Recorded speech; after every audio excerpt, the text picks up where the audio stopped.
आपने डेफिनेशन डालना है, किसका डेफिनेशन पढ़ा है बेटा हमने? Contract of indemnity. Now what is contract of indemnity? देखना, अ कॉन्ट्रैक्ट, डेफिनेशन पहले रीड करना फिर हम लोग लिख लेंगे इसको, है ना।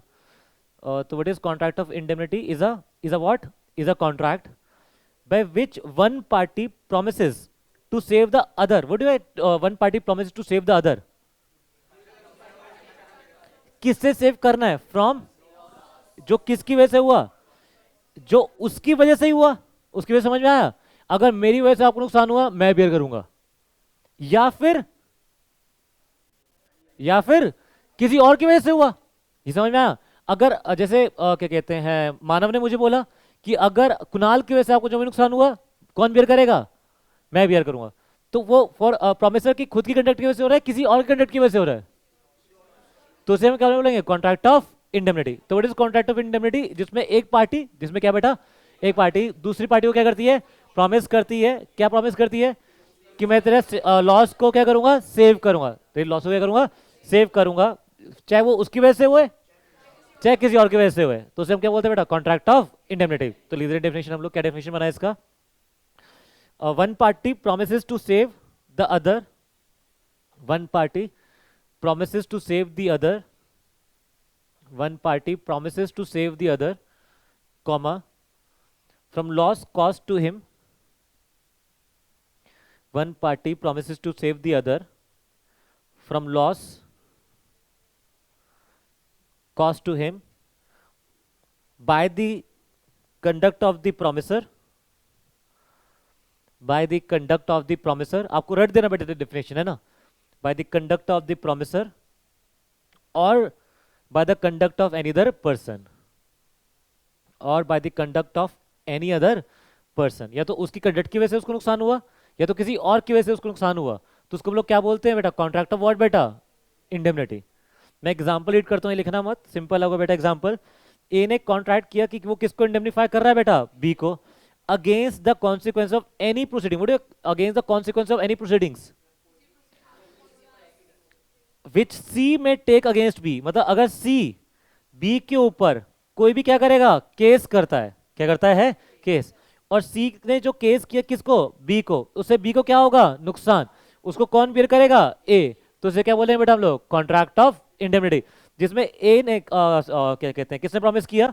ए ने प्रॉमिस किया कि वो किसको सेव करेगा? बी को, from the conduct of the C. Clear हुआ? तो क्या डेफिनेशन हुआ बेटा कॉन्ट्रैक्ट ऑफ इंडेमनिटी का?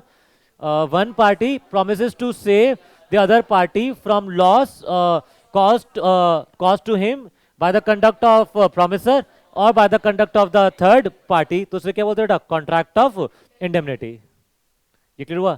अब सेकंड थर्ड पॉइंट डालना बेटा कॉन्ट्रैक्ट ऑफ इंडेमनिटी का।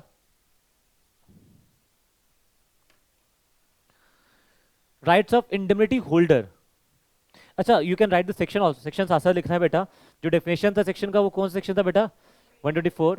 Now we are starting with section कौन सा बेटा? 125, the rights of indemnity holder. Rights of what बेटा?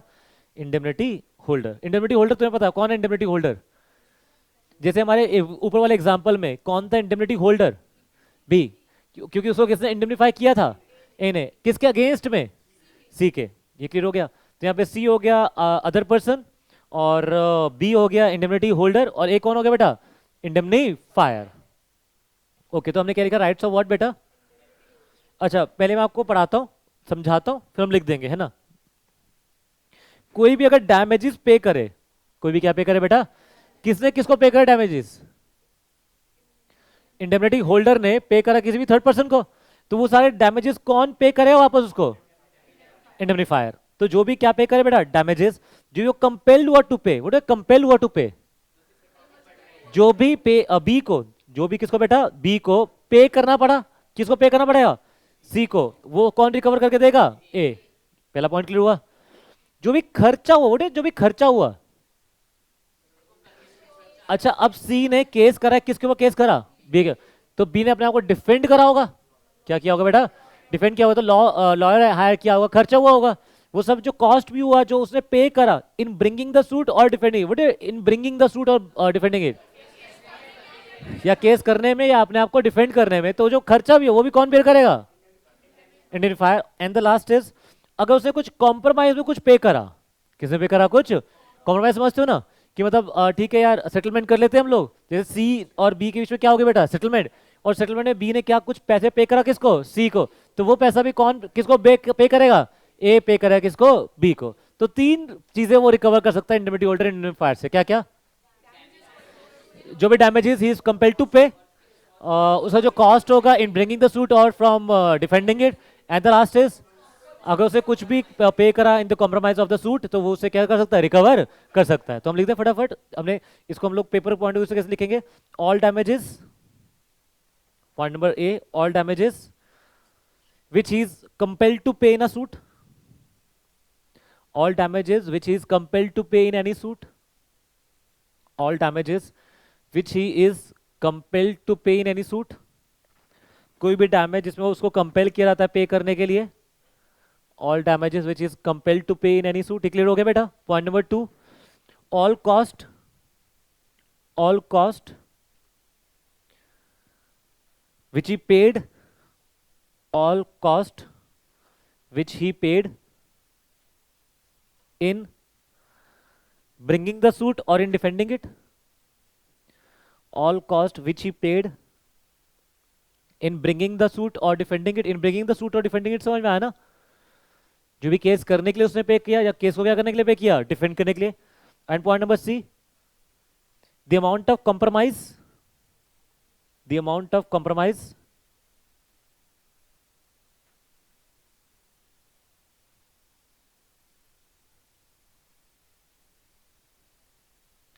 which he paid, which is compelled to pay, the amount of compromise which is compelled to pay in any suit।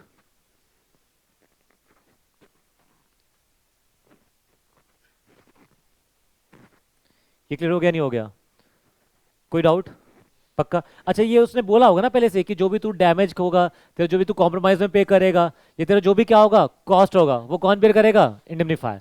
तो उसके rights बन जाएंगे, वो तीनों चीज रिकवर कर सकता है।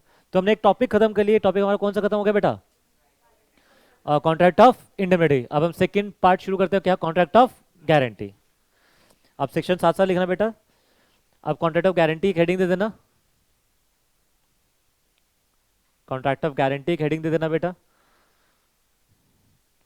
और उसके अंदर फर्स्ट सेक्शन लिखना, सेक्शन नंबर 126, जो डिफाइन करता है श्योरिटी को, डेटर को, क्रेडिटर को और कॉन्ट्रैक्ट ऑफ गारंटी को। चार बातें डिफाइन करता है सेक्शन 126। डिफाइन करता है contract of guarantee, comma surety कौन है, कॉमा डेटर कौन है, कॉमा क्रेडिटर कौन है। आप लिख दो डेफिनेशन किस किस का है इसके अंदर, कॉन्ट्रैक्ट ऑफ गारंटी का, कॉमा श्योरिटी का, कॉमा डेटर का, कॉमा क्रेडिटर का। चार चीजों का डेफिनेशन है किसके अंदर बेटा, सेक्शन में कौन सा बेटा, 126।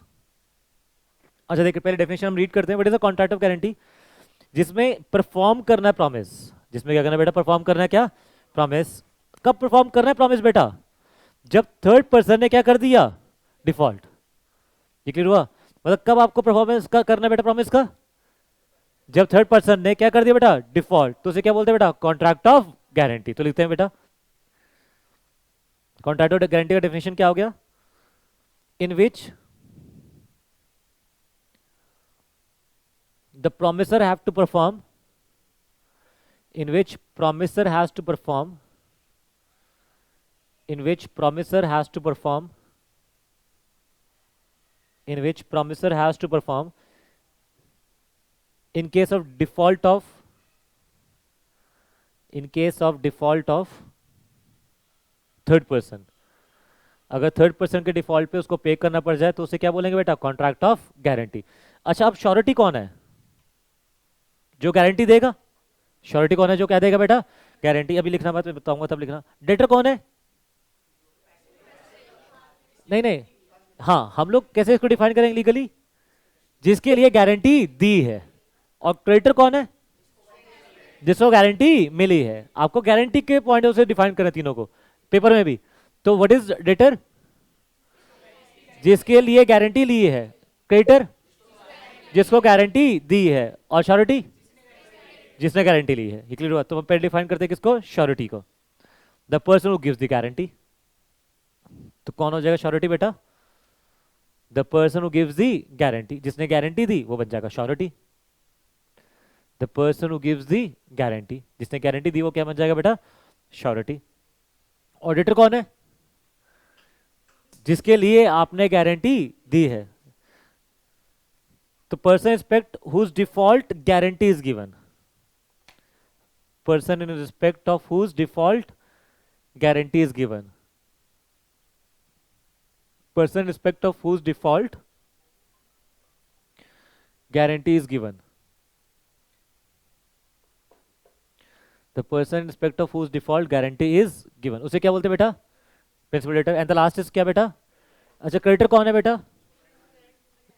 जिसको गारंटी मिली है। The person who gets the guarantee, the person who gets the guarantee, उसको हम क्या बोल देंगे बेटा? Creditor. The person who gets the guarantee कौन हो जाएगा बेटा? क्रेडिटर। ये क्लियर हो गया बेटा? एंड जो सबसे इंपॉर्टेंट बात है बेटा, गारंटी में भी व्हाट बेटा? इट कुड बी इधर ओरल और इट कुड बी व्हाट बेटा? रिटन। तो इट इज नॉट नेसेसरी कि गारंटी में किस में होना चाहिए बेटा? रिटन में। तो आप लिख दो बेटा, इसमें नोट डाल के लिख देना बेटा, इस सेक्शन के अंदर नोट डाल के लिख देना, सेक्शन 126 के अंदर क्या कि गारंटी में भी रिटन और ओरल, गारंटी रिटन भी हो सकता है और कैसा हो सकता है बेटा? ओरल भी हो सकता है। नेक्स्ट सेक्शन लिखते हैं हम लोग, क्या सेक्शन में कौन सा आएगा बेटा? 127 कंसिडरेशन का, ये मतलब उसका सेकंड पॉइंट आ जाएगा, है ना? आप समझ रहे हैं ना? कॉन्ट्रैक्ट ऑफ गारंटी का सबसे फर्स्ट पॉइंट हमने सबका डेफिनेशन लिखा, सेकंड पॉइंट में हम लोग क्या लिखे हैं सेक्शन में? कौन सा बेटा? 127। अच्छा, मैंने आपको समझाया ये, क्या गारंटी के कॉन्ट्रैक्ट में कुछ कंसिडरेशन है? अच्छा, क्या कंसिडरेशन है? डेटर को उधार मिलना, डेटर को क्या मिलना बेटा? उधार मिलना। That is consideration for what? Surety. देखो ना, वो कहता है anything for the benefit of debtor, anything which is benefit of the debtor is the sufficient consideration for the surety. तो लिखना आपने क्या लिखा सेक्शन में? क्या लिखा बेटा? 127 कंसिडरेशन फॉर गारंटी। क्या गारंटी है, क्या कंसिडरेशन है? इसके अंदर डैश डाल के लिखना, benefit of the debtor is sufficient guarantee, benefit of the debtor. देखो बेटा, बुक आपको मिलेगा, बुक में सब कुछ लिखा है, बट स्टिल हम लोग कॉपी में हर चीज लिख देंगे, है ना? ये क्लियर हुआ नहीं हुआ? ऐसा नहीं है कि अगर बुक में लिखा है तो हमने नहीं लिखेंगे, हम लोग सब कुछ लिख देंगे, है ना? तो हमने क्या लिखा बेटा? Benefit of the debtor is sufficient consideration for, is sufficient consideration for what बेटा? श्योरिटी।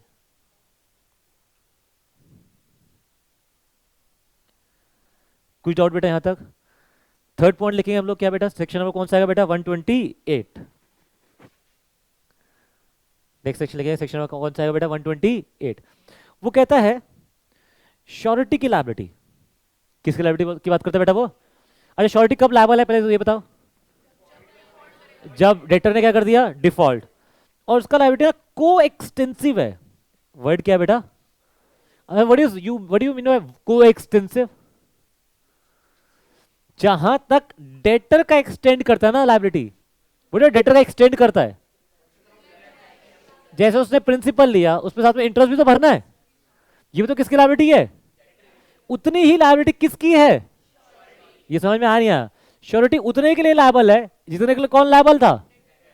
अच्छा, अगर डेटर ने लेट पेमेंट करी है तो उसके अंदर कुछ पेनल्टीज भी थी, तो वो भी कौन बियर करेगा? Unless otherwise specified. मैंने 3 वर्ड यूज कर दिया, क्या? Unless otherwise specified. क्या मतलब है इसका? अगर कुछ और लिखा है तो उसे माना जाएगा।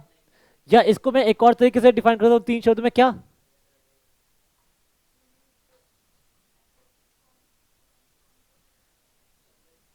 Subject to the contract. What is subject to the contract? अगर किसी भी सेक्शन, आप मेरी बात को समझना बेटा, अगर कोई सेक्शन शुरू है subject to the contract comma फिर लॉ लिखता है, तो इसका मतलब क्या है? पहले आपको कॉन्ट्रैक्ट पढ़ना है, पहले लॉ पढ़ना है आपको? पहले जो कॉन्ट्रैक्ट जो हुआ है वो पढ़ना है। अगर कुछ नहीं मेंशन है तो फिर लॉ पढ़ना है। अगर not withstanding anything contain in the contract, मतलब जो कॉन्ट्रैक्ट में लिखा उसे भूल जाओ। चाहे लिखा भी है तब भी भूल जाओ, मानना मुझे है। ये क्लियर हुआ नहीं हुआ? डन। तो हम लोग क्या लिखते हैं इसको? देखो यहां पे लिखा हुआ है unless it is otherwise provided by the contract. तो या तो आप इसको इसी तरह लिख सकते हो, या तो हम एक नया तरीके से लिखते हैं। क्या लिखते हैं हम लोग? Subject to the contract. आपने हेडिंग दे दी सेक्शन ऑफ 128 श्योरिटी लायबिलिटी। आपको मीनिंग समझ में? व्हाट इज को एक्सटेंसिव बेटा? जल्दी से बोलो, व्हाट इज को एक्सटेंसिव? जहां तक डेटर का लायबिलिटी एक्सटेंड करता है वहीं तक लायबिलिटी किसकी एक्सटेंड करेगी? श्योरिटी की। अब cost subject to the contract मतलब, अच्छा अगर कॉन्ट्रैक्ट में श्योरिटी ने बोल रखा है कि I will be liable only for the principal, तो फिर उसका लायबिलिटी कहां तक है? तो फिर उसको इंटरेस्ट पे करने की जरूरत नहीं है। Subject to the contract comma the liability of surety is coextensive. आपको अगर लिखना है तो व्हाट इज को एक्सटेंसिव, आप एक एग्जांपल की फॉर्म में लिख देना। को एक्सटेंसिव मतलब क्या होगा? Principal plus interest plus all the liabilities of debtor. आप ब्रैकेट में लिख देना प्रिंसिपल। प्रिंसिपल समझ गए ना? प्रिंसिपल का क्या स्पेल लिखोगे बेटा आप? पीएलई या पीएल? प्रिंसिपल की पीएल लिखोगे, पीएलई लिखोगे बेटा आप लोग? बेटा बोलो एल ई या ए एल? ए एल बेटा, एल ई थोड़ी ना, एल ई तो वाले प्रिंसिपल होते हैं, सिद्धांत वाले, उसूल वाले। स्कूल वाले बेटा, स्कूल वाले भी ए एल होते हैं।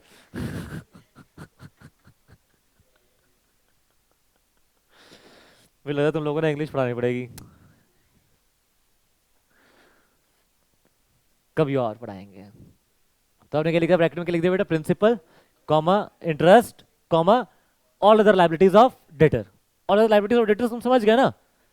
जैसे अगर मैंने बैंक से लोन लिया, अच्छा बैंक वाला चार्जेस तो लगाता है आपने, चार्जेस समझ रहे? चार्जेस जैसे आपने लेट पेमेंट करा तो उसका चार्जेस, उसके बाद एक्स्ट्रा इंटरेस्ट, अच्छा चेक बाउंस हो गया तो उसके भी क्या लगाएगा वो? चार्जेस। तो वो सारा पे करेगा श्योरिटी या सिर्फ उतना प्रिंसिपल पोर्शन पे करेगा? सारा पे करेगा। अगर कुछ नहीं लिखा तो ये क्लियर हुआ नहीं हुआ? कोई डाउट तो नहीं आया बेटा आपको? अब हम पॉइंट नंबर कौन सा बनेगा इसके अंदर? कॉन्ट्रैक्ट ऑफ गारंटी के अंदर पॉइंट नंबर कौन सा बनेगा बेटा? 4, सेक्शन 129 कॉन्टिन्यूइंग गारंटी। इलिस्ट्रेशन बेटा वही एग्जांपल दे रखा है, वही कि जितना उसको पे करना है। जैसे ए ने गारंटी दिया payment of bill of exchange by C, उसने डिसऑनर कर दिया, तो डिसऑनर के बाद उसने कुछ इंटरेस्ट भी लिखा है, तो श्योरिटी को इंटरेस्ट भी देना है और श्योरिटी को इंटरेस्ट नहीं देना है? देना है of course, subject to the agreement. जो मैंने आपको एग्जांपल दी वही सारे बुक में लिखे हैं बेटा। हाँ हाँ, केस स्टडी होगी काइंड ऑफ, हाँ। ये आप बुक से रेफर कर सकते हो, है ना? हम लोग क्या लिख रहे हैं सेक्शन में? कौन से लिख रहे हैं बेटा? 129 कॉन्टिन्यूइंग गारंटी। अच्छा गारंटी नहीं, अच्छा व्हाट यू कॉन्टिन्यूइंग गारंटी? हाँ चलती रहेगी, है ना? जो गारंटी चल रही है, जब सीरीज और ट्रांजैक्शनल गारंटी देते हो, कहते हो आप? अच्छा व्हाट इज सीरीज ऑफ? चलती रहती है जो, है ना? हाँ, रोमिंग गारंटी बोल दे बेटा, घूमती रहती है guarantee. What is series of transactions बेटा? छोले भटूरे रोज खाता हूं मैं? कहाँ खाता हूं बेटा छोले भटूरे? अच्छा मैंने एग्जांपल दिया था। कुणाल की गारंटी दी थी मैंने, सोच मैं तेरी गारंटी ले रहा हूँ, तू मेरी गारंटी नहीं ले सकता। बताओ, दिल तोड़ी तूने मेरा। हाँ क्या बोला इसने? हाँ तो मैंने कुणाल को बोला कि हल्दीराम से खाएगा, नहीं नहीं नहीं, मैंने बोला ये बाहर वाले ठेले से जितनी बार भी छोले भटूरे खाएगा, अगर ये क्या नहीं पे करेगा, पैसा नहीं पे करेगा, क्या बोल दे। मैंने बोला कि अगर वो नहीं पे करे तो मैं पे करूंगा फॉर 1 ईयर। अच्छा बोले 1 ईयर मतलब ऐसा क्या हुआ? अच्छा एक साल में जितनी बार भी खाएगा पिएगा उस तक का, या फिर एक ट्रांजेक्शन का एक बार खाएगा? ये समझ में आया नहीं आया? तो ट्रांजेक्शन एक है, बहुत सारी है, ये क्लियर हुआ? तो ये गारंटी है, कॉन्टिन्यूइंग गारंटी है। मैं कोई एग्जांपल है तो आप मुझे बताना वो गारंटी या फिर क्या है? Continue guarantee. मैंने लोन लिया, मैंने कुणाल से लोन लिया, और मैंने कुणाल को बोला मैं आपको इंस्टॉलमेंट में ईएमआई में 5 साल में रीपे कर दूंगा। कितने साल में रीपे कर दूंगा? 5 साल में। तो श्योरिटी ने बोल दिया, क्या बोल दी श्योरिटी ने? कि अगर ये नहीं पेमेंट करता आपके लोन की तो मैं करूंगा आपको 5 साल की बेटा। तो ये गारंटी है या कॉन्टिन्यूइंग गारंटी है? अच्छा ये गारंटी है, क्यों? क्योंकि लोन तो एक बार लिया ना आपको, सब इसमें ट्रांजेक्शन तो है ही नहीं। जहां पे ट्रांजेक्शन क्या होंगी बेटा? एक से ज्यादा, तो उसे हम क्या बोलेंगे? Continuing guarantee. ये क्लियर हुआ नहीं हुआ? तो व्हाट इज कॉन्टिन्यूइंग गारंटी? देखो लॉ ने भी एक्सप्लेन करा व्हाट इज कॉन्टिन्यूइंग गारंटी, जो एक्सटेंड करता है for a what? Series of transaction. जो एक बहुत सीरीज ऑफ ट्रांजेक्शन के लिए गारंटी होती है उसे हम क्या बोलते हैं बेटा? Continuing guarantee. तो हम भी डिफाइन करते हैं क्या बेटा? सेक्शन नंबर क्या बेटा? 129।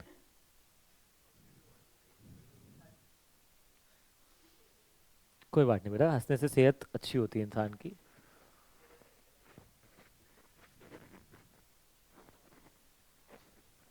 हिमांशु भी नहीं आया कल, हिमांशु क्यों नहीं आया तो कल? क्यों?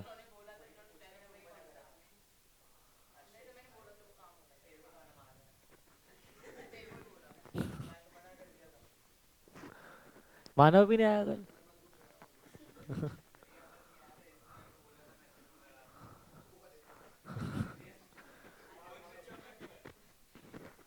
सारे मैचेस जीता मैंने कल, सारा। क्या सिक्स मारे मैंने कल। 3 रन, 3 रन बनाए मैंने। दो। बेटा 6 पे 6 मारा मैंने कल। रोनित,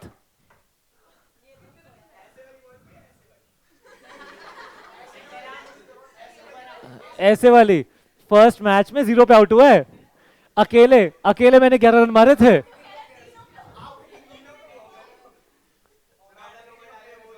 अब वेट ओवर है। ओ हाँ सॉरी। ये जो सीरीज ऑफ ट्रांजैक्शंस के लिए जो गारंटी ली जाती है उसे हम लोग क्या बोलते हैं बेटा? कंटिन्यूइंग गारंट। तो आपने लिख दिया। ओके। अब जो सबसे इंपॉर्टेंट जो पेपर में आता है बेटा, क्या आप कंटिन्यू गारंटी को रिवोक कर सकते हो? What is revoke? वापस। लेकिन वो रिवोक जो होगा that will be for the future transaction या फिर जो पास्ट में हो चुकी है। फ्यूचर ट्रांजैक्शन समझ में आया? जैसे अगर जो गारंटी है वो 1 साल तक की है, जो गारंटी कितने साल तक की है बेटा? वो 1 साल तक की है और 7 महीने बीत गए। कितने महीने बीत गए बेटा? 7 महीने बीत गए। तो अगर आप रिवोक करोगे फॉर फर्दर 5 मंथ्स होगा या पूरे पिछले 7 महीने के लिए भी हो जाएगा? सिर्फ 5 महीने के लिए होगा, पिछले 7 महीने के लिए नहीं होगा। तो continuing guarantee can only be revoked for the future transaction. वो बताना पड़ेगा, नहीं बताना पड़ेगा? नोटिस देना पड़ेगा। क्या देना पड़ेगा? अच्छा नोटिस कैसा, ओरल या रिटर्न? क्यों रिटर्न बेटा? आप समझिए ना, जब आपका गारंटी आपका ओरल रिटर्न हो सकता है तो रिवोकेशन भी कैसा हो सकता है बेटा? बस आपको नोटिस देना है। क्या देना आपको? नोटिस। लेकिन जो नोटिस देना है वो अलग आ जाएगा कि मतलब आपको नोटिस देना कैसे देना है। अच्छा हाँ, क्या लिखा है इसने कि कंटिन्यू गारंटी आप कभी रिवोक कर सकते। कौन रिवोक करेगा उसे बेटा? श्योरिटी। लेकिन जो रिवोकेशन होगा that will be only for the, और वो भी क्या करना पड़ेगा आपको? किसको नोटिस देना पड़ेगा? अच्छा डेटर को या क्रेडिटर को? एक एक वर्ड इंपॉर्टेंट है बेटा। अगर आपने एक एक वर्ड छोड़ दिया तो गड़बड़ हो जाएगा। अगर श्योरिटी ने क्रेडिटर को बोल दिया, क्या बोल दिया? कि आगे से अब मैं लायबल नहीं हूं, तो वो आगे के लिए लायबल नहीं रहेगा, पास के लिए लायबल रहेगा। ये क्लियर हुआ नहीं हुआ? और वो नोटिस कैसा बेटा? ओरल या return?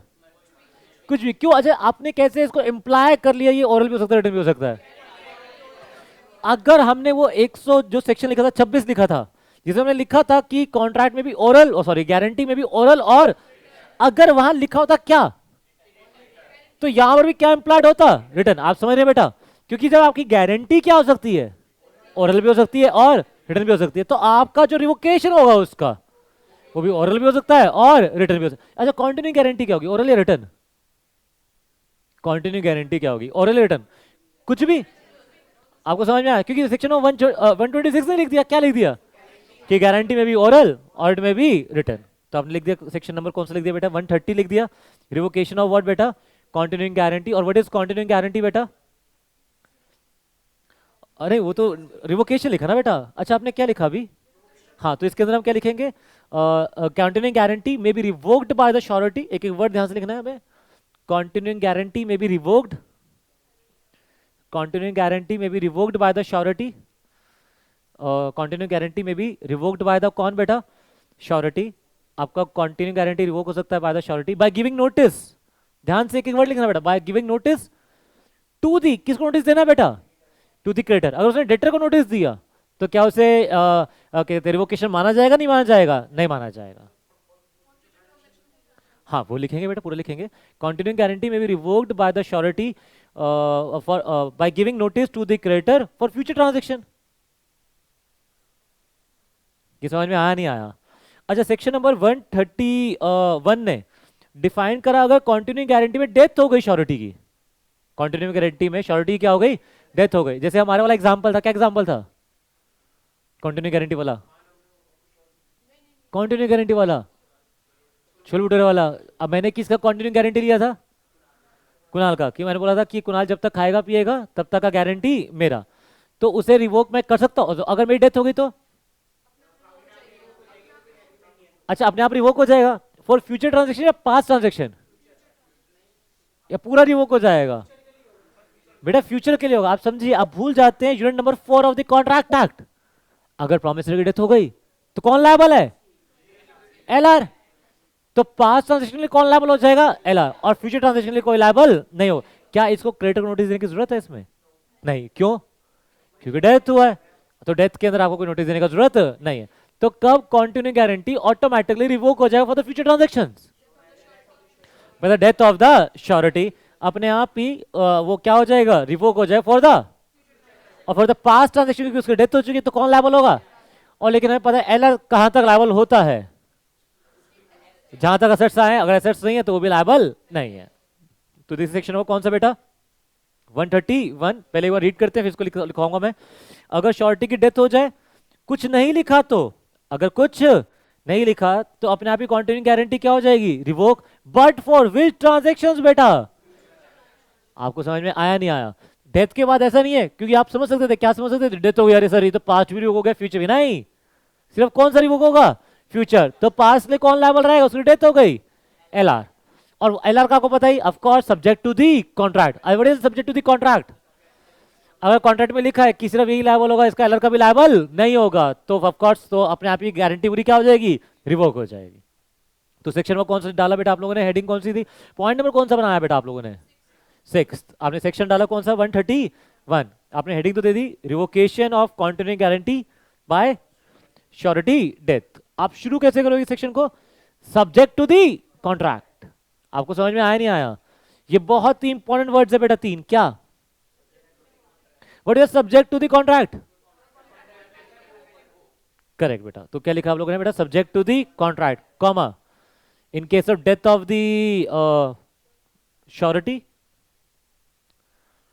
subject to the contract, comma, in case of death of the surety, in case of death of the surety, comma, he will be discharged, he यहाँ पे कौन हो जाएगा? he is surety, he will be discharged for the future transaction। अच्छा, मैंने यहाँ पे आपको नहीं लिखवाया by giving notice to the creditor। क्यों नहीं लिखवाया? क्योंकि डेथ के केस में आपको नोटिस देने का जरूरत नहीं है। ये क्लियर हुआ नहीं हुआ? अच्छा, for past transaction who will be liable? तो नोट डाल के हम लिख दे, नोट डाल के लिख देते हम लोग अपने क्लैरिफिकेशन के लिए। तो for past transaction, for past transactions L R would be liable, comma डाल के एक और लाइन जरूर लिख देना, सब्जेक्ट टू दी कॉन्ट्रैक्ट। देखिए बार बार आपको ये शब्द सुनाई दे बेटा, बार बार आपको ये शब्द दिखाई दे। क्या शब्द दिखाई दे बेटा? Subject to the contract. कोई डाउट बेटा? हम लोग ने सेक्शन कौन सा खत्म करा बेटा? 131। कोई डाउट आता बेटा? अब हम नया हेडिंग डालेंगे। पॉइंट नंबर कौन सा बनेगा? Point number 7। सेक्शन में कौन सा बन रहा है बेटा? ये 132। अच्छा, व्हाट इज एग्रीमेंट? एग्रीमेंट का मीनिंग क्या होता है? Arrangement between two or more persons. What is an agreement? What is arrangement between two or more persons? कुछ भी अरेंजमेंट है उसे हम लोग क्या बोल देंगे? एग्रीमेंट। बहुत सिंपल है। अच्छा, बड़े ध्यान से मेरी बात को सुनना, बहुत ध्यान से। मैं बात करता हूं रियलिटी की। किसकी बात करता हूं मैं? रियलिटी में मैंने उधार लिया कोमल से। मैंने किस उधार लिया? कोमल से। तो कोमल क्या बन जाएगी? क्रेडिटर। मैं कौन बन जाऊंगा? डेटर। और मेरा श्योरिटी किसने लिया? अनूप सर ने। तो अनूप सर क्या बन गए? श्योरिटी। ये रियलिटी है। ये क्या है? और ये हम तीनों को पता है। तीनों को पता है मतलब मुझे ही पता है, श्योरिटी को भी पता है, और क्रेडिटर को भी पता है। क्रेडिटर, डेटर, श्योरिटी तीनों को पता है। क्या पता है? कि Anup sir is only a what? Surety. यहां तक क्लियर हुआ? पर तीनों ने डिसाइड किया let's take it into in return. इसको किस में लेकर आते हैं हम? ठीक है, ओरली तो सबको पता ही है, लेकिन हम इसको किस में लेकर आते हैं? रिटर्न में। जब लिखने की बारी आई ना, तो मैंने और अनूप सर ने, मैंने और एक जॉइंट प्रॉमिसरी नोट बना दिया। क्या बना दिया? एक joint. What is joint promissory note? दोनों ने मिलकर एक प्रॉमिसरी नोट, समझते ना? आई promise to pay sum of rupees 100 to Komal, ये क्या बन जाएगा बेटा? Promissory note. यही होता है ना, आई प्रॉमिस टू पे कोमल सम ऑफ, अच्छा यहाँ पे आ जाएगा I comma Anup sir promise to pay sum of rupees 100 to Komal. ये क्या बना दिया बेटा हम लोगों ने? Promissory note. और दोनों ने इसमें क्या कर दिया? साइन। प्रॉमिसरी नोट में दो पार्टीज होती है बेटा, एक होता है मेकर, एक होता है पे। मेकर कौन होते हैं? जैसे मैं और अनूप सर क्या बन जाएंगे? मेकर। और कोमल क्या बन जाएगी? पे। यहां तो समझ में आया? रिटर्न में हम दोनों ने लिख दिया। ये क्लियर हो गया? अब रिटर्न के हिसाब से अनूप सर की लायबिलिटी सेकेंडरी है या प्राइमरी है? रिटर्न के हिसाब से। रियलिटी भूल जाओ बेटा, रियलिटी सबको पता, लेकिन रिटर्न के हिसाब से उनकी लायबिलिटी अब प्राइमरी हो जाएगी या सेकेंडरी हो जाएगी?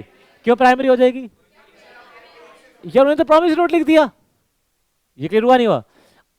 अब रियलिटी कुछ और है जो तीनों को पता है, रिटर्न में कुछ और हुआ। अब लॉ क्या मानेगा? जो लिखा हुआ है या जो ओरल में आपका रियलिटी में है? जो लिखा हुआ है। और लिखा हुआ क्या है? कि दोनों जॉइंट प्रोमिसर्स हैं, तो दोनों का लायबिलिटी प्राइमरी है सेकेंडरी है? किसी एक का प्राइमरी है। चाहे रियलिटी में कोमल को भी पता है, क्या पता है? कि वो श्योरिटी है, लेकिन अब वो पैसा रिकवर कर सकती है प्राइमरीली फ्रॉम हुम बेटा? अनूप सर। ये क्लियर हुआ नहीं हुआ? तो मतलब अगर आपका रियलिटी में अरेंजमेंट कुछ और था लेकिन रिटर्न में कुछ और है, तो रिटर्न माना जाएगा या आपका रियलिटी वाला अरेंजमेंट माना जाएगा? रिटर्न वाला। ये सेक्शन नंबर कौन सा बेटा? 132। अब अगर मैं इसको सेक्शन का नाम पढ़ता हूं, समझ में आया तो मुझे बोलना जरूर। Liability of two person. Liability of, मेरे एग्जाम्पल दो पर्सन कौन हो गए बेटा? मैं और अनूप सर। प्राइमरी लायबल हम लोग क्या हो जाएंगे बेटा? कोई फर्क नहीं पड़ता, उसमें से एक श्योरिटी था और एक कौन था? डेटर था। डिफॉल्ट जगह डेटर हो गया। ये क्लियर हुआ नहीं हुआ? अगर दोनों ने प्रॉमिस नोट लिख दिया, अगर क्या लिख दिया दोनों ने? प्रॉमिस नोट, तो जो लिखा हुआ वो माना जाएगा या जो रियलिटी वो माना जाएगा? जो लिखा हुआ वो माना जाएगा, रियलिटी को माना नहीं जाएगा। दिस सेक्शन में कौन सा बेटा? 132। तो जो रियलिटी आपको उसी को लिखना चाहिए था तो ही वो वैलिड होता, नहीं तो वैलिड नहीं हो। एक जनरल सी बात बताओ, ये हम वैसे आगे चल के पढ़ेंगे। आपको आपके पास 10 रुपए का 100 रुपए का नोट होगा, कुछ है क्या? एक बार देखना। मैं छीनूंगा नहीं बेटा, देख लो आराम से देख लो। ऐसे मत, हाँ 500 देख ले बेटा, क्या हो गया उसमें?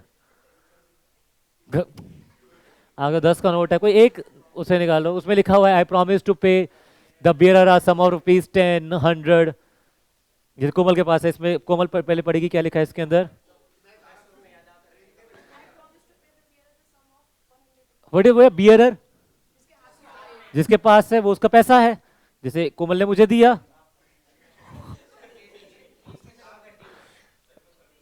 अब यहां पे लिखा था, अब मैं कौन बन गया बेटा? अब ये पैसा किसका है? मेरा। ठीक, आपको समझ में आया नहीं आया? मैं एक बार एग्जांपल देता हूँ। कुणाल 10 वाला नहीं, ये 10 वाला नहीं लेता मैं। वो कल 500 वाला था ना बेटा तेरे पास? 2000 वाला भी था कोई? ले ले बेटा ले ले, ऐसा पैसा छोड़ना नहीं चाहिए।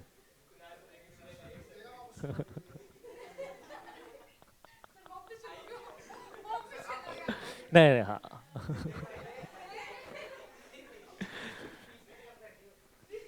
अच्छा आप एक बात समझिएगा जो मैं समझा जा, क्या ये प्रॉमिसरी नोट है? Is this note the currency note which are you are seeing right now? Is it a promissory note? Is this a promissory note? Yes और नो?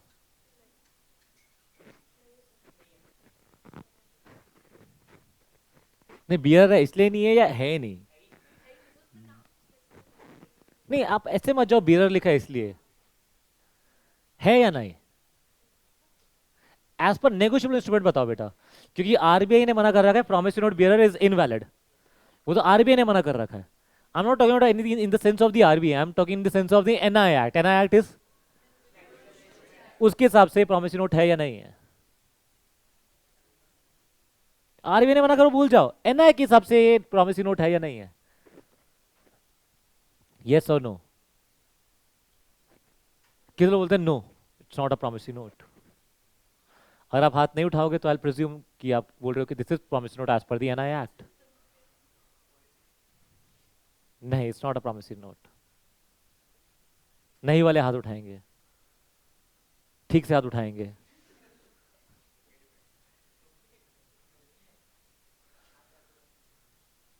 जो लोग हाथ नहीं उठा रहे, आई प्रेज्यूम कि वो हाँ बोल रहे हैं कि इट द नोट, जो currency note, is a promissory note. आप लोग बेटा सब गलत हो बेटा, it's not a promissory note बेटा।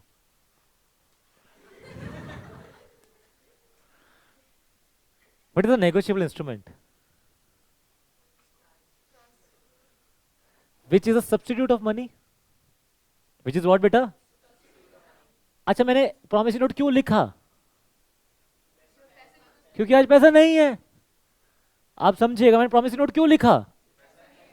वो मैं कब नहीं लिखता? अगर मैं कुछ सामान खरीदने गया, मेरा पैसा था, मैं पैसा दे देता ना। पैसा नहीं था तभी तो मैंने क्या लिखा? मैं प्रॉमिस करता हूं कि मैं आपको 100 रुपए दूंगा। आपको समझ में आया? तो what is a negotiable instrument? Substitute of money. Is money the substitute of money? Money is money ना। तो money is not a negotiable instrument. Currency notes is not a negotiable instrument. आप समझिएगा बेटा, कोई बात नहीं, मैं समझाऊंगा बेटा। सेक्शन में क्या लिखा बेटा हम लोगों ने? आपको समझ में आया? क्या बोला 182 ने, क्या बोला? रियलिटी में कुछ और है, रिटर्न में कुछ और है। अच्छा, रिटर्न कह रहा है लायबिलिटी प्राइमरी है दोनों की। रियलिटी कह रही है एक की प्राइमरी है, एक की सेकेंडरी है। तो क्या माना जाएगा? मैं दोबारा रिपीट करूं, रिटर्न क्या कह रहा है? दोनों की लायबिलिटी क्या है? प्राइमरी। रियलिटी क्या है? एक की प्राइमरी है, एक की सेकेंडरी है। अब माना क्या जाएगा? दोनों की प्राइमरी है। आप एक हेडिंग दे देना, पहले नाम लिख देना इस सेक्शन का, क्या? Liability of two person, primary liable. आपको समझ में आना ना बेटा, इस सेक्शन का नाम समझ में आया ना? Liability of the person, comma primary liable, comma not affected by arrangement between them, not affected by arrangement between them. अच्छा, बोलिए not affected by arrangement between them, इसके ब्रैकेट में लिख देना ये क्या है? रियलिटी।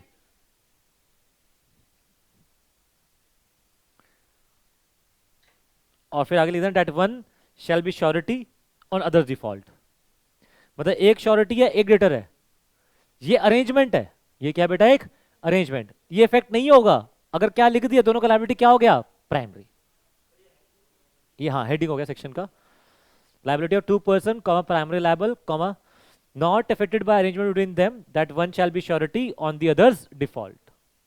इसके अंदर कैसे लिखना, मैं अपने वर्ड्स में लिखवाता हूं। In reality, in reality, comma, one person is surety and the other is debtor. In reality, one person is surety and the other is debtor. ये reality में है। और ये सबको पता है, किसी एक को पता है, comma, known by, yeah, ऐसे this fact known by all the parties. This fact known by all the parties. What is this fact is known by all the parties? तीनों पता, क्या पता है?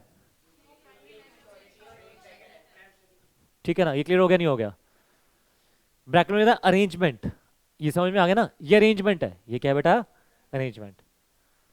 फुल स्टॉप डालना फिर। while converting the arrangement in written, while converting the arrangement in written, समझ में आया ना? मतलब जब आपने उस अरेंजमेंट को रिटर्न में लेकर आए, when converting the arrangement into written, comma, debtor and surety made a joint promissory note.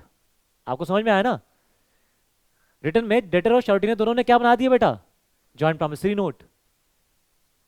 Full stop. Now their liabilities, अब यहां पे देयर कौन हो जाएगा बेटा? क्या लिखा बेटा हम लोग? While converting the arrangement into return, debtor and surety made a joint note, joint promissory note. Full stop. Now what बेटा? Now their liability would be primary, या their liability would be one should be primary and second would be second, क्या कैसा होगा? Now their liabilities that is surety and the debtor would be primary.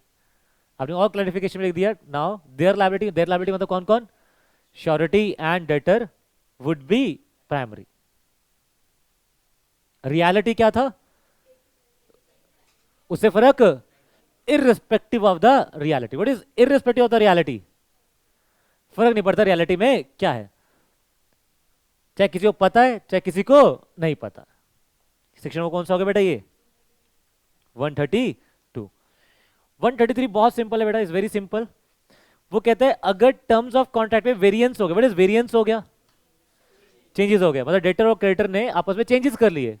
किस debtor और creditor ने आपस में agreement में क्या कर लिए, चेंजेस कर लिए, किससे बिना पूछे, तो श्योरिटी क्या हो जाएगा, डिस्चार्ज हो जाएगा। एग्जांपल जैसे अगर कंटिन्यूइंग गारंटी है, जैसे मैंने इनको बोला था छोले भटूरे खाएगा, अब इन्होंने डेटर और क्रेडिटर ने दोनों मिल गया, उसको बोले छोटे भटूरे के साथ साथ आप मुझे लस्सी पिला देना, तो उनके एक एग्रीमेंट में क्या आ गया, चेंज आ गया, जो बिना किससे पूछे बना, श्योरिटी से, तो श्योरिटी क्या हो जाएगा, discharge for the future transaction, for the past transaction also, जब से चेंज आया फ्यूचर ट्रांजेक्शन। और इसमें मुझे श्योरिटी को नोटिस देने की जरूरत है या नहीं है, नहीं है, क्यों नहीं है, क्योंकि उन्होंने गलती करी है ना, तो मुझे नोटिस देने की जरूरत नहीं है। ये क्लियर हुआ नहीं हुआ। और अगर गारंटी है तो फिर बिल्कुल खत्म हो जाएगी वो, ये क्लियर हुआ नहीं, गारंटी है तो खत्म, कॉन्टिन्यू गारंटी है तो खत्म, किसके लिए बेटा, फ्यूचर ट्रांजेक्शन के लिए। ये क्लियर हो गया नहीं हो गया, तो लिखते हैं। और इसमें नोटिस देने का कोई जरूरत नहीं है। सेक्शन में कौन सा लिखा बेटा हमने, 133। Discharge of surety, what is discharge of surety, हाँ मतलब डिस्चार्ज मतलब डिस्चार्ज मतलब मर गया है ना, डिस्चार्ज ऑफ श्योरिटी। अच्छा ये मतलब डिस्चार्ज मतलब उसका बैटरी खत्म हो गया है ना, छुट्टी मिल गई, छुट्टी मिल गई, हाँ अच्छा हाँ डिस्चार्ज हो गया, छुट्टी मिल गई, करेक्ट, छुटकारा मिल गया।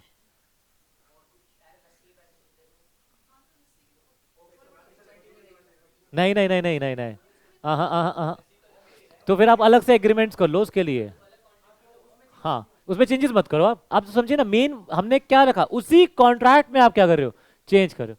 आपको अलग से कॉन्ट्रैक्ट कर लो, उससे क्या मतलब पड़ रहा है हमें, दिक्कत कब आएगी, जब उसी कॉन्ट्रैक्ट में आप क्या कर रहे हो, चेंज कर रहे हो without the consent of the surety. बाकी आप अलग से कोई अरेंजमेंट करो उसमें हमें क्या फर्क पड़ रहा है, ये क्लियर हुआ नहीं हुआ। तो हमने क्या लिखा, discharge of surety by variance in terms of contract. अच्छा देखो साफ साफ लिखा है, पहले मैं आपको पढ़ा देता हूं। वो कहता है कोई भी वेरिएंस किया आपने किससे बिना पूछे बेटा, तो जो भी कॉन्ट्रैक्ट है, किसके बीच में कॉन्ट्रैक्ट है बेटा, डेटर और क्रेडिटर के बीच में, तो उससे कौन डिस्चार्ज होएगा, surety. Subsequent to the variance, what is subsequent to the variance, ठीक है, वो कंटिन्यूइंग गारंटी होगा, तो वो डिस्चार्ज वो किसके लिए होगा बेटा, फॉर द फ्यूचर ट्रांजेक्शंस। ये समझ में आया नहीं आया, पास्ट के लिए लायबल रहेगा, लिखना हाँ।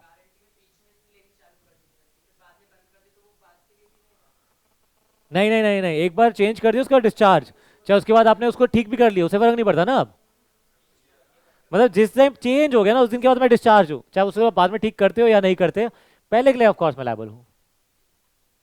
आप लिखना क्या लिखा आपने, अच्छा हेडिंग डाल दिया आपने, तो इसके अंदर लिख देना if any variance is made, if any variance is made by the debtor and creditor, if any variance is made, variance सब समझ आएगा बेटा, variance बेटा changes, if any variance is made by the debtor and लिखना बेटा, debtor और creditor मत लिखो, and जरूरी है ना, debtor and creditor without the consent of surety,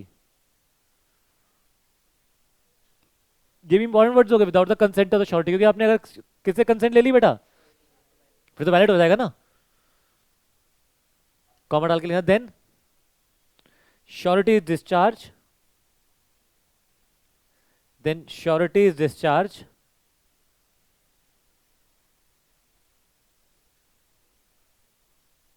surety is discharged for the subsequent,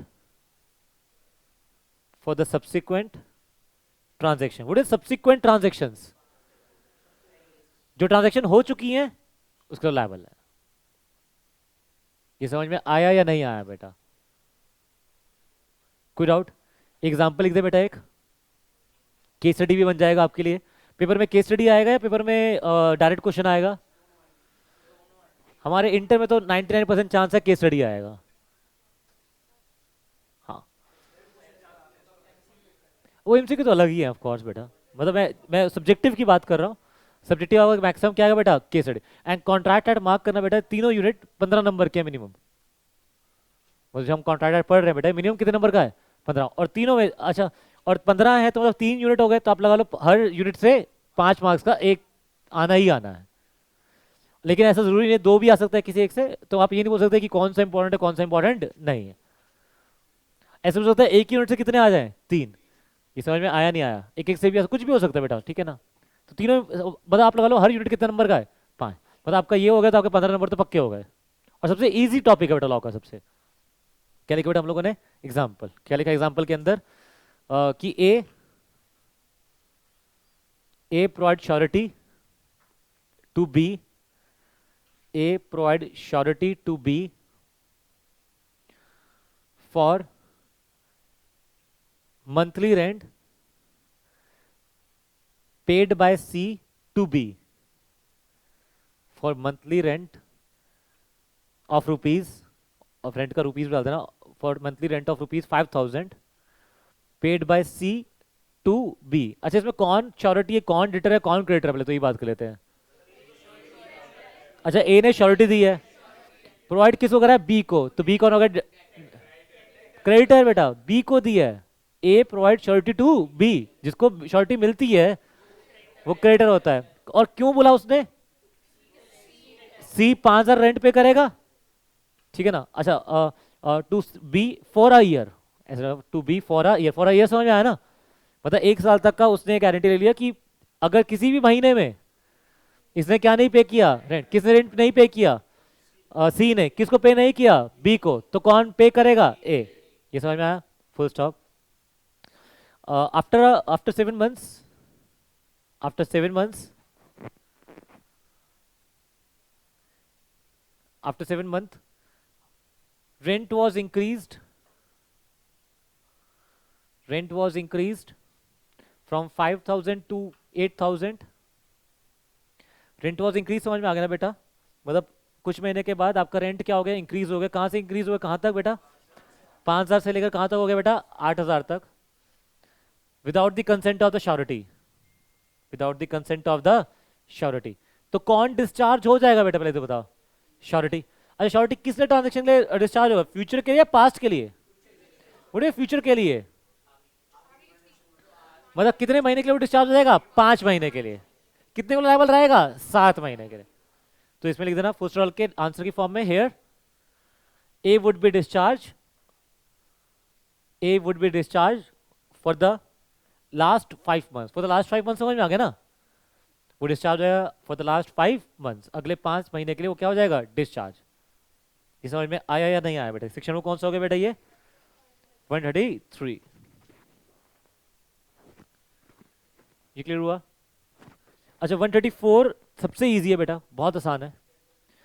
वो कहता है अगर आपने किसको डिस्चार्ज कर दिया, किसने डिस्चार्ज कर दिया, क्रेडिटर ने, मतलब क्रेडिटर ने बोला अरे डेटर तेरे को पैसा देने की जरूरत नहीं है, तो कौन डिस्चार्ज हो जाएगा। आपको समझ में आया नहीं आया, क्योंकि प्राइमरी लायबिलिटी तो किसकी है, वो नहीं देगा अगर, और अगर क्रेडिटर मांगेगा, क्रेडिटर मांगता और डेटर नहीं देता, तो कौन लायबल है। जब क्रेडिटर मांग ही नहीं रहा तो डेटर पैसा देगा भी नहीं, और डेटर पैसा देगा ही नहीं तो श्योरिटी पे लायबल नहीं है। ये क्लियर हुआ नहीं हुआ, रिटर्न जो होगा मतलब, सॉरी नहीं नहीं, ये हम रियलिटी लेके चल रहे हैं कि गारंटी वाला ही था, मतलब वही 3 पार्टीज इन्वॉल्व था, वही रियलिटी भी वही है, रिटर्न में वही है। तो इस केस में अगर क्रेडिटर ने किसको रिलीज कर दिया, डेटर को, तो कौन रिलीज हो जाएगा, श्योरिटी। तो सेक्शन में कौन सा बेटा ये 134, discharge of surety, discharge of surety by release or discharge of principal debtor, discharge of surety by release of by release or discharge of principal debtor। क्या मतलब है इसका बेटा, जल्दी से बोलो। अगर क्रेडिटर को डिस्चार्ज कर दिया, किसने डिस्चार्ज कर दिया, अगर क्रेडिटर ने डेटर को क्या कर दिया, डिस्चार्ज या रिलीज कर दिया, तो कौन डिस्चार्ज हो जाएगा? श्योरिटी। ये क्लियर हो गया नहीं हो गया? और अगर उसने जिसको फ्यूचर ट्रांजेक्शन के लिए डिस्चार्ज करा है क्रेडिटर एंड डेटर को, तो श्योरिटी भी किस लिए डिस्चार्ज होगा? ये समझ में आया नहीं आया? इसके अंदर वैसे कुछ लिखने का जरूरत है नहीं, तो हम इसको इतना ही लिख देते हैं, क्योंकि सेक्शन पढ़ती लाइन पढ़ती समझ में आ जाएगा। अगर किसने डिस्चार्ज कर दिया किसको बेटा, अगर रिलीज हो गया, कौन रिलीज हो गया? डेटर। या कौन डिस्चार्ज हो गया? डेटर। और किसने डिस्चार्ज कर दिया, तो आप लिख दो बाय क्रेडिटर, लिख देना बस आगे, है ना। Discharge of surety by release or discharge of debtor by creditor. अगर क्रेडिटर ने डिस्चार्ज या रिलीज कर दिया किसको? डेटर को, तो कौन डिस्चार्ज और रिलीज हो जाएगा? श्योरिटी। ये सेक्शन वो कौन सा होगा बेटा हमारा? 134। अब हम लिखते हैं सेक्शन 135। सेक्शन में क्या लिख रहे हैं बेटा हम लोग? 135। 135 इज, अच्छा 135 पढ़ने से पहले ना मैं आपको ना 137 पढ़ाऊंगा बेटा। अच्छा मेरी बात को सुनना। अच्छा पहले आपसे मैं पूछता हूँ, आप लोग क्या जवाब देते हो देखना। वही सेम एग्जांपल ले चलते हैं। मैंने पैसा उधार लिया, मैं कौन बन गया? डेटर। कोमल ने पैसा उधार दिया, कोमल क्या बन गई? क्रेडिटर। और अनूप सर ने मेरी शॉर्टी दी, तो अनूप सर क्या बन गए? श्योरिटी। वही सेम एग्जांपल। अब बहुत ध्यान सुना मेरी बात को। मैंने पैसा नहीं दिया, मैंने पैसा नहीं दिया। आपको क्या लगता था, मैं पैसा दूंगा या पैसा नहीं दूंगा? वैसे लगता क्या था आपको? नहीं दूंगा, शाबाश। तो मैंने पैसा नहीं दिया, मैं आपकी उम्मीद पे खरा, खरा इज नॉट खरा, खरा उतरा। खरा मतलब जैसा आपने सोचा वैसा ही हुआ, मैंने पैसा नहीं दिया। कोमल कहां जाएगी पैसा मांगने कि भैया उसने पैसा नहीं दिया, अब आप मुझे पैसा दो। अनूप सर बोले आपने उसको केस किया पहले? सर अभी तो नहीं किया। तो आप पहले मेरे से क्यों मांगने हैं? पहले आप पहले उसके केस में केस करो। नहीं मिलेगा पैसा मैं दूंगा, मना थोड़ी ना कर रहा हूं, लेकिन पहले आप क्या करो, उसके ऊपर केस करो। क्या अनूप सर अपने कहने पे वैलिड है या वैलिड नहीं है? ये अनूप सर को पैसा देना पड़ेगा, तो उनको पैसा देना पड़ेगा। वो फोर्स नहीं कर सकते किसको? देखो क्रेडिटर के पास बहुत सारे राइट्स है, बहुत सारे राइट्स समझते हो। जैसे क्रेडिटर का राइट है कि वो सू कर सकता है किसको? डेटर को। क्रेडिटर का राइट है वो किससे पैसा मांग सकता है? श्योरिटी से। तो ये जो राइट्स हैं, क्या इसका कोई सीक्वेंस डिसाइडेड है लॉ ने? नहीं, ऐसा कोई सीक्वेंस तो नहीं है। ये तो किसका मर्जी है कि वो कौन सा पहला राइट एक्सरसाइज करे। अगर वो एक्सरसाइज कौन सा राइट करने गई, तो वो श्योरिटी क्या नहीं बोल सकता कि पहले आप वो राइट एक्सरसाइज करो और फिर मैं पैसा दूंगा। ऐसा वो श्योरिटी को पैसा देना पड़ेगा। तो क्या कंपल्सरी नहीं है कि क्रेडिटर किस पे सूट फाइल करेगा, तभी कौन पैसा देगा? श्योरिटी। ऐसा कोई क्या कहते हैं लॉ नहीं है। तो वो क्या कहता है देखना, क्रेडिटर फॉरबियरेंस डिले हो रहा है। डिले तो हो रहा है, डिले में समझते हो ना, अभी नहीं करा बाद में कर दूंगा। क्रेडिटर का डिले हुआ, क्या डिले हुआ? To sue does not discharge what? Surety. अगर वो उसने डिले कर रहा है और फॉरबियरेंस मतलब अभी नहीं कर रहा है, तो इसका मतलब ये नहीं हुआ, क्या नहीं हुआ कि क्या हो जाएगा? Surety discharge. श्योरिटी तभी क्या रहेगा? लायबल। तो पहले ये सेक्शन लिख दो। सेक्शन में कौन सा आएगा बेटा? 137।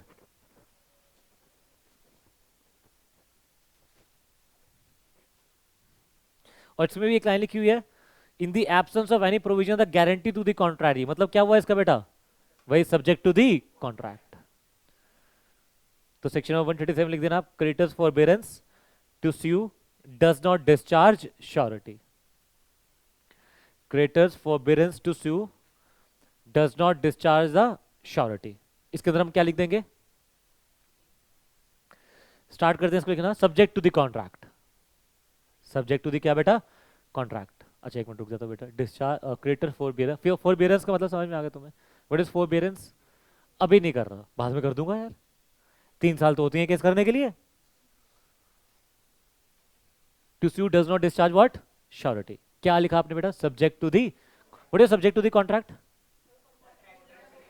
हाँ, subject to the contract comma, क्या लिखेंगे इसके अंदर सब्जेक्ट टू दी कॉन्ट्रैक्ट के? तो कॉमा डाल के surety cannot compel.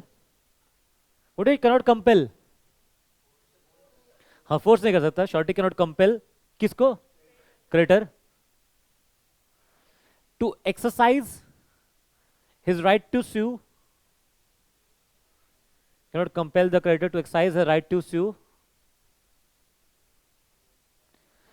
against debtor primarily, primarily समझ में आ गया ना पहले, फुल स्टॉप। ये क्लियर हो गया नहीं हो गया? अब बड़े ध्यान से सुनना सेक्शन नंबर 135, बड़े ध्यान से देखना।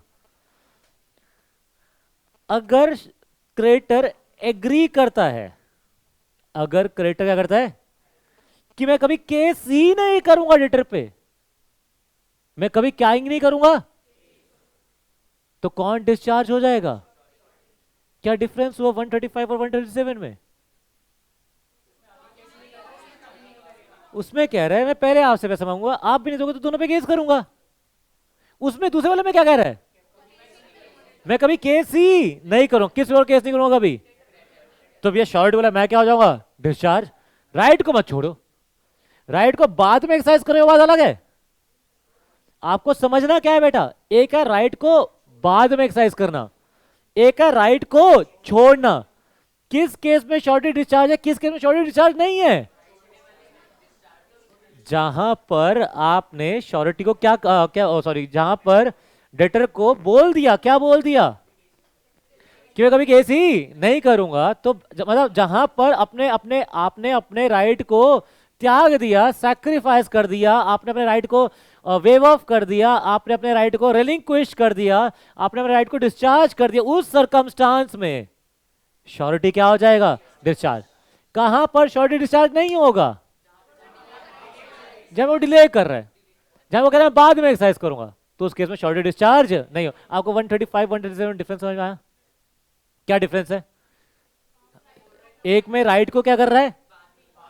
वेव ऑफ कर रहा है, रेलिंक्विश कर रहा है। व्हाट इज रेलिंक्विश कर रहा है? छोड़ रहा है, त्याग रहा है। रेलिंक्विश समझ सकते हो? What is relinquish? मतलब अपने राइट को छोड़ देना। जैसे आपका आपके पेरेंट्स की प्रॉपर्टी पे क्या है? राइट है। क्या आप अपनी उस प्रॉपर्टी को रेलिंक्विश कर सकते हो?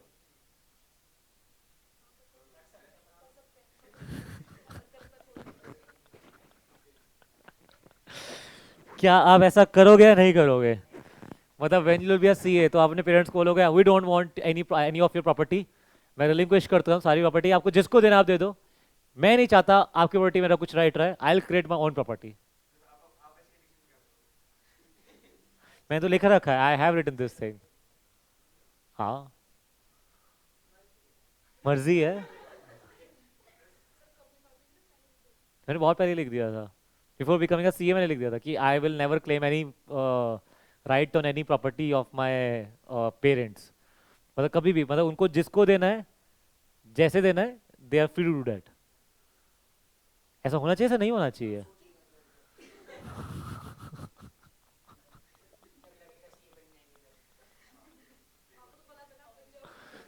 कि तुम्हें नहीं पता क्या?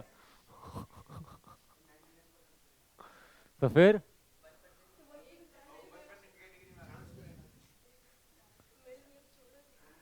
यार प्रॉपर्टी तुमने थोड़ी ना बनाई है, वो तुम्हारे पेरेंट्स ने बनाई है।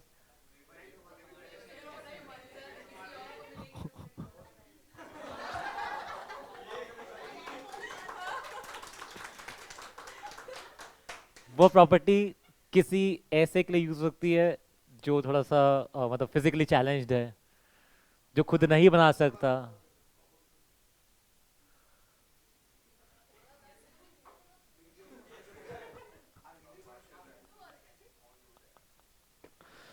तो अगर आपने अपने राइट को, किसने अपने राइट को? क्रेडिटर ने। किसने बेटा? क्रेडिटर ने अपने राइट को, राइट टू स्यू को, अगर क्रेडिटर ने अपने राइट टू स्यू को क्या कर दिया? रिलिंक्विश कर दिया या वेव ऑफ कर दिया, तो कौन डिस्चार्ज हो जाएगा? श्योरिटी। अगर जो क्रेडिटर है अपने उस राइट टू स्यू में थोड़ा फॉरबिडेंस हो रहा है, व्हाट इज फॉरबिडेंस हो रहा है? डिले कर रहा है या बाद में कर देगा या छोड़ थोड़ी ना है वो राइट, तो वहां पे श्योरिटी डिस्चार्ज नहीं है। ये क्लियर हुआ नहीं हुआ? एक और पॉइंट, जैसे ये थोड़ा सिमिलर है विद दी सेक्शन नंबर जो हमने इधर पढ़ा था वेरिएंस वाला 133 के, वो कहता है 135 कहता है अगर क्रेडिटर ने, किसने बेटा? अगर क्रेडिटर ने टाइम दिया, क्या दे दिया उसको? What is time? दे दिया। हाँ, मतलब जितना ड्यू डेट था उससे बियॉन्ड उसको टाइम दे दिया। किसको टाइम दे दिया? तो आपने कहीं ना कहीं वो टर्म्स एंड कंडीशन में क्या कर दिया? वेरिएशन कर दिया बिना किसी कंसेंट से, तो श्योरिटी क्या हो जाएगा? डिस्चार्ज। यहां पे वर्ड लिखा कंपाउंड। What is compounds?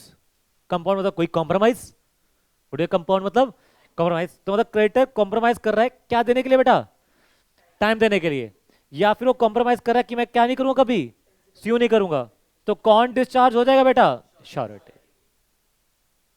तो दो सर्कमस्टांस में श्योरिटी डिस्चार्ज हो जाएगा कब, जब क्या कहते हैं क्रेडिटर कंपाउंड करेगा डेटर के साथ to give him more time without the consent of surety, या दूसरा जब क्रेडिटर राइट टू स्यू को वेव ऑफ करता है, क्या करता है, रिलिंक्विश करता है, तो कौन डिस्चार्ज हो जाएगा, श्योरिटी। तो आपने हेडिंग दे दी 135 की बेटा, डिस्चार्ज ऑफ श्योरिटी। बस इतनी सेटिंग देना इसको, छोटा सा discharge of surety.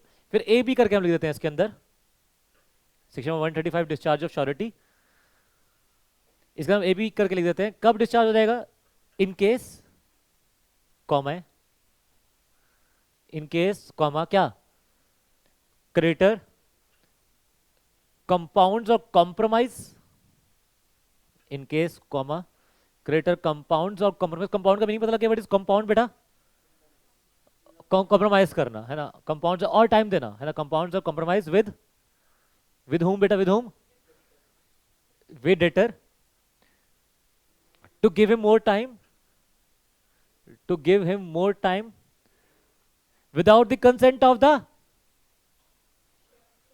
without the consent of the surety। कि देखो इस सेक्शन के अंदर लास्ट में लिखा है unless the surety assent, what is surety assent, अगर surety ने अपना assent दे दिया तो फिर कौन डिस्चार्ज नहीं होगा, surety डिस्चार्ज नहीं होगा। तो क्या लिखा आप लोगों ने बेटा, in case comma creditor compounds or compromise with the debtor to give more time, more time समझ में, more time than due date लिख दो है ना, तभी वो क्लैरिफायर है, more time than due date without the consent of whom बेटा, without the consent of the surety comma surety is discharged, surety discharge हो जाएगा। और पॉइंट नंबर बी क्या हो जाएगा, इन केस कॉमा क्रेडिटर क्या करता है बेटा, waive off comma or relinquish his right to sue against the debtor, in case creditor comma in case comma creditor waive off और relinquish, relinquish का spelling क्या लिखा है बेटा आप लोग, RELINQUISH, relinquish, ठीक है ना। व्हाट इज relinquish, त्याग देना, waive off भी मतलब वही छोड़ देना। तो आपने कह इन केस क्रेडिटर waive off और relinquish right to sue debtor without the consent of the surety comma surety is discharged। ये तो हमेशा ही वर्ड आना चाहिए, without the consent of the surety. ये क्लियर हुआ नहीं हुआ, एक लास्ट सेक्शन पढ़ते हैं आज का बेटा,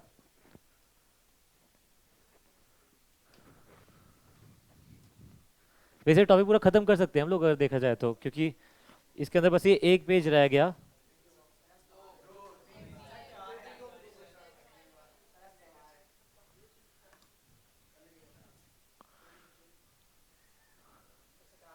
कल की छुट्टी चाहिए तुम लोग को, देखो मेरी तो वैसे भी क्लास नहीं होगी, तुम्हें तो वैसे ही कोई वो नहीं पड़ेगा, क्या बोलते हैं उसको, फर्क। तो सेक्शन नंबर कौन सा लिखा बेटा आपने, अच्छा 3 लोग हैं बेटा, डेटर क्रेडिटर और श्योरिटी। कोमल ने, किसने बेटा, कोमल ने उधार दिया मुझे, किसने श्योरिटी दी, कोमल ने मुकुल से बोला कि मैं ना साहिल सर को थोड़ा 2-3 दिन का टाइम और दे दूंगी। किसको बोला, मुकुल को, कि मैं साहिल सर को 2-3 दिन का और टाइम दे दूंगी।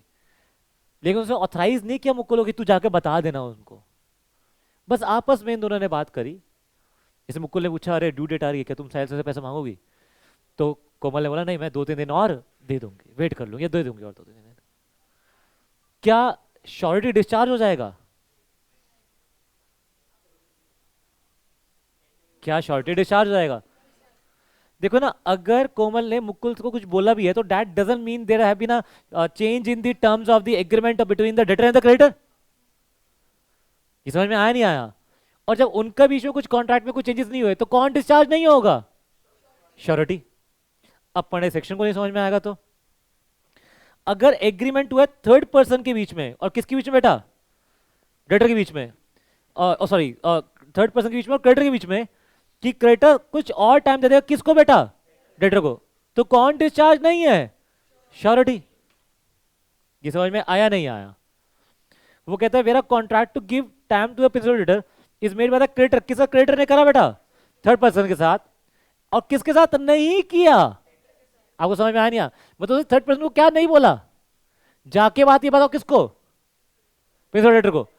तो there is no change in terms between what बेटा, debtor and the creditor, and thus who is not discharged, surety is not discharged। तो सेक्शन में कौन सा आ जाएगा बेटा, 136 surety not discharged, इसके अंदर लिखना सेक्शन 136 surety not discharged, इसके अंदर लिखना, क्या लिखना है इसके अंदर, इन केस ABCD मत करके नॉर्मल नेक्स्ट लाइन लिखना, इन केस क्रेडिटर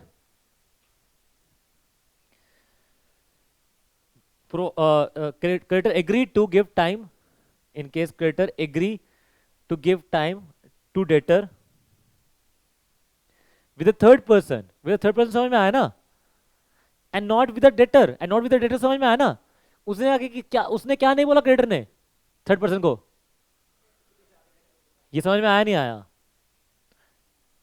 आपने क्या लिखा, in case creditor agree to give time to debtor with a third person and not with the debtor, then what बेटा, then surety is not discharged। हाँ, लेकिन अगर क्रेडिटर ने debtor को बोला होता मैं तेरे को और टाइम दे दूंगा, तो surety क्या होता, discharge, of course unless otherwise specified. मैंने बताया बेटा 99% चांस तो है कि इससे क्या आएगा बेटा, केस स्टडी, 1% चांस है कि क्या आ जाएगा। अच्छा, इसमें डायरेक्ट क्वेश्चन आ सकता है, explain the circumstances in which shortage is discharged. Circumstances हो गए ना बहुत सारे, क्या क्या सर्कमस्टांस हो गए, चेंज इन द टर्म्स, ठीक है ना, और दूसरा ये waive of his right to sue, compound with the debtor to give him more time. तो इन सब सर्कमस्टांसेस में शॉर्टी क्या हो जाएगा, डिस्चार्ज। वैसे एक दो और भी सर्कमस्टांस आएंगे जहाँ पे क्रेडिटर डिस्चार्ज हो जाएगा और शॉर्टी डिस्चार्ज, लेकिन हम लोग उसको फिर नेक्स्ट क्लास में रीड कर लेंगे, है ना।